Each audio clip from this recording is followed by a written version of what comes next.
بعد حضرتك يا باشمهندسين ما اتعلمنا مع بعض ازاي اقدر اعمل السيستم بتاعي، سواء كان الاكزوست اير او سواء اللي كان للسبلاي والريتيرن والكلام ده كله. نفس الكلام لو انا عايز اعمل الفريش، كل اللي عليا برضو هعمل الضغط. هينزل هعمل ضغط جديد جنب الراجل بتاعنا ده بالشكل ده، وليكن هنا كده فريش اير، وليكن هنا بعمل ضغط واختار بس السيستم بتاعنا بدل سبلاي هيكون فريش اير، وابدا ارسم الضغط بتاعنا بمنتهى السهوله. بحدد له الارتفاع اللي انا عايزه بمنتهى السهوله برضو من هنا، وابدا ادخل له برضو هنا ايه مداخل فقط. كل اللي اعمله راح جاي اعمل مدخل من هنا لحد هنا فريش اير بالشكل اللي قدامنا ده كده. يعني الموضوع هيبقى نفس السيستم يعني، وهنتكلم فيه باذن الله تعالى. فاضل اخر حاجه عندنا ان انا محتاج اعمل شويه الاكسسوارز بتاعتنا. يعني على سبيل المثال انا عندي هنا انا بحتاج اعمل فوليوم كنترول دمبر، الاختلاف في الحجوم هنا، فانا بحتاج اروح على الاكسسوارز اي جي، هلاقي في عندي حاجه اسمها فوليوم كنترول دمبر. فباجي هنا يا باشمهندسين، كل اللي عليا باجي اقف على الضغط واروح جاي حاطط المكان اللي انا عندي فيه تغير في الفوليوم، اقدر احط ايه الضغط اللي انا عايزه. مكان زي ده وليكن من هنا كده اقدر احط من هنا فوليوم كنترول دمبر، هنا برضو فوليوم كنترول دمبر، شايفين زي دول كده اهو. هنا برضو الاماكن دي برضو اقدر احط هنا فوليوم كنترول دمبر بالشكل ده اهو، بالشكل ده منتهى السهوله. هنا برضو لو انا عايز احط فوليوم كنترول دمبر، هنا برضو مع الاختلاف ما بين السايز ده وبين السايز ده اقدر اعمل فوليوم كنترول دمبر. بيبقى حضرتك مثلا برضو بالنسبه للضغطات هنا، مثلا حضرتك بتبقى قاعد في قلب المكتب متلج، فممكن تروح تقف على اي كرسي وبنحط لسيادتك فوليوم كنترول دمبر هنا، تطلع بايدك تقفل وتوطي زي ما انت عايز. لو انت خلاص يا عم التكييف، خصوصا من الناس الرخمه البطاريق اللي معاك في المكتب يعني. تمام، فاحنا بنحتاج نحط ايه فوليوم كنترول دمبر. ممكن اروح جاي احطه هنا في المكان ده عند الدخله، هو اوتوماتيك بياخد نفس ايه نفس السيستم الموجود عندنا. فانا عندي هنا حاطط فوليوم كنترول دمبر. فهمنا الاماكن بتاعته فين، تقدر يعني تحدد ديلي عند اماكن التغييرات ما بين الحجوم، تقدر تحط الفوليوم كنترول دمبر. في عندي برضو من الحاجات المهمه جدا يا باشمهندسين، طبعا في المطبخ هنا بحتاج له برضو اتنين، بحتاج احط هنا فوليوم كنترول دمبر عشان اي حد يتحكم هنا.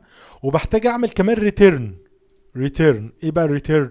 اللي هو عندي النون ريتيرن دمبر، عشان خاطر هنا الروايح والحاجات دي كلها ما يحصلش خليط ما بين ايه ما بين الراجل المحترم ده في المطبخ وما بين هنا.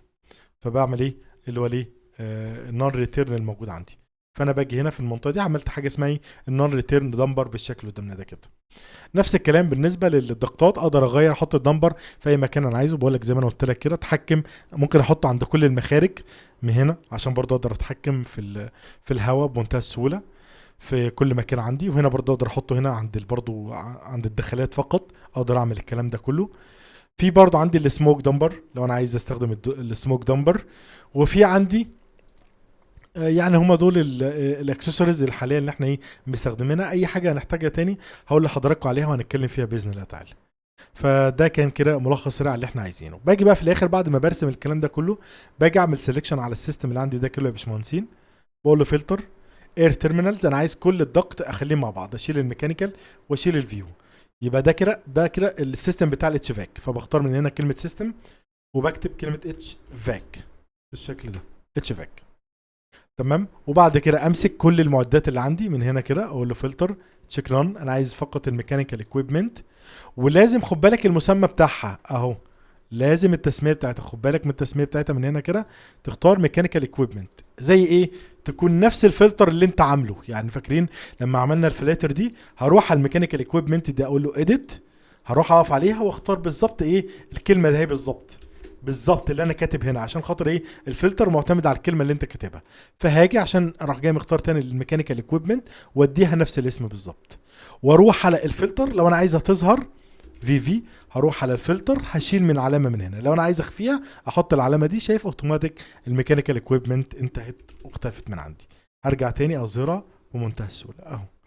تمام، بيفكرني ان انا محتاج اعمل سينكرونايز، فانا بعمل سينكرونايز مع الايه مع السنترال موديل عشان كل حاجه تسمع هناك، عشان زمايلي اللي شغالين يعرفوا انا شغال ازاي. بالشكل ده كده يا باشمهندسين، يبقى احنا اتعلمنا مع بعض ازاي اقدر اظبط السيستم بتاعي. انا هقفل السيستم في دور هنا واعمله كجروب. يعني انا بعد ما بخلص يا باشمهندسين السيستم ده كله اهو، ده مثلا خلصان على سبيل المثال يعني، فبعمل من هنا كده فلتر، بشيل بس فقط الفيو. انا عايز كده ايه السيستم بتاعي ده كده ايه الاتش فاك سيستم بالاكويبمنت بتاعته. تمام. وده بقى بروح جاي واخده، بعمل له ريبليكيت، باخده كوبي واعمل له ريبليكيت في باقي الادوار.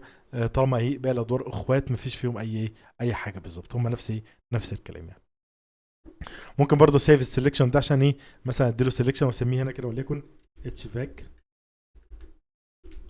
بلس ميكانيكال بلس ميكانيكال اكويبمنت بالشكل ده. عشان بس ايه لما اجي اعمل لود هنا ممكن اروح جاي مختار واقول له اوكي، يعمل لي سيلكشن على الحاجه اللي انا ايه عامل سيلكشن عليها. الموضوع يبقى ايه ابسط بكتير جدا يعني يا باشمهندسين، مدلع يعني. واقدر اعمل له ريبليكيت في باقي الادوار. وده كان الجزء المهم عندنا برضو النهارده يا باشمهندسين.